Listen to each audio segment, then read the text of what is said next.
ஒரு ராஜாவிற்கு 4 மனைவிகள் இருந்தார்கள். அவர் 4வது மனைவியை மிகவும் காதலித்தார். அவள் மீது பித்து பிடித்த அளவுக்கு நேசித்து அவளை மகிழ்விக்க தனது சக்திக்கு மேல் எல்லாவற்றையும் செய்தார். 3வது மனைவியையும் அவர் காதலித்தார். ஆனால் அவள் அவரை கைவிட்டு வேறு ஒருவரின் பக்கம் செல்வாள் என்று பயந்தார். 2வது மனைவி அவரின் கடினமான நேரங்களில் உதவி செய்பவர் மற்றும் அவள் எப்போதும் ராஜாவுக்கு ஆறுதல் அளித்து அவர் வருந்திய நேரங்களில் அருகில் இருப்பார். முதல் மனைவி அவள் மீது ராஜாவிற்கு எந்த கவலையும் இல்லை. அவர் அவளை பொருட்படுத்தவில்லை. அவளை முழுமையாக உதாசீனப்படுத்தி எந்த உரிமையும் தரவில்லை.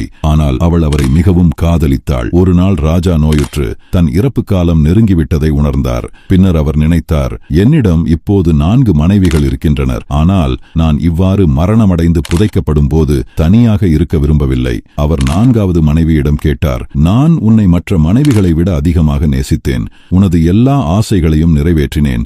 எனது கல்லறைக்கு நீ எனக்கு துணையாக வருவாயா? அவள் உடனே பதிலளித்தாள், முடியாது என்று சொல்லி அவர் மீது எந்த தயவும் இன்றி அங்கிருந்து சென்று விட்டாள். பிறகு அவர் 3வது மனைவியிடம் சென்றார். நான் உன்னை என் வாழ்நாள் எல்லாம் காதலித்தேன். எனது கல்லறைக்கு நீ என் கூட வருவாயா? அவள் சொன்னாள், இல்லை, என் வாழ்க்கை அழகாக உள்ளது. நீ இறந்துவிட்டால் நான் வேறொருவரை திருமணம் செய்வேன். அதற்கு பிறகு 2வது மனைவியிடம் சென்றார். நான் எப்போதும் கஷ்டமான நேரங்களில் உன்னிடம் வந்தேன். நீ எனக்காக பல தியாகங்களை செய்தாய். எனது கல்லறைக்கு நீ எனக்கு துணையாக வருவாயா? அவள் சொன்னாள், மன்னியுங்கள், நான் உங்களைப் போல் உதவ முடியாது. ஆனால் உங்களுடன் நான் கல்லறை வரை மட்டுமே வர முடியும். இந்த பதில்களை கேட்டு ராஜா மிகவும் துயரமடைந்தார். அவர் மனைவிகளின் இழிவான நடத்தை குறித்து கவலையடைந்தார். அந்த நேரத்தில் தூரத்திலிருந்து ஒரு குரல் வந்தது, நான் உங்களுடன் கல்லறைக்கு வருகிறேன். நீங்கள் எந்த இடத்திற்கு சென்றாலும் நான் உங்களுடன் இருப்பேன். ராஜா பார்க்க அவள் முதலாம் மனைவி. அவள் மிகவும் பலவீனமாகவும் மெலிந்து நோயுற்ற நிலையில் இருந்தாள். ராஜா அவளை தன் வாழ்நாளில் கவனிக்காததற்காக வருந்தினார்.